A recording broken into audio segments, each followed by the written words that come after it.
சங்கிலி கருப்ப ஆடாம நின்றா குடிகார குண்டா. குடிச்சா தலை வலிக்க தானே செய்யும். என்ன தலைவீங்க இருக்கு? அது டூப்ளிகேட்டு சரக்கா இருக்கும் டைரக்டரு.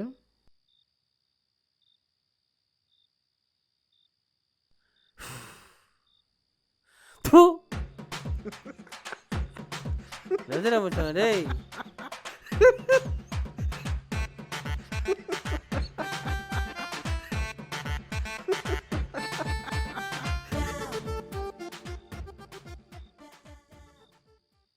தெலும்பிச்ச உண்மையிலே கனவு வரடா. ஐயோ இல்ல அண்ணையா. கமாண்டு அப்போ உனக்கும் எனக்கும் மட்டும் இரண்டா அந்த கனவு வந்தது? எனக்கு என்னையா தெரியும்? ஆனா எனக்கு தெரியுமே. என்ன தெரியும் உனக்கு?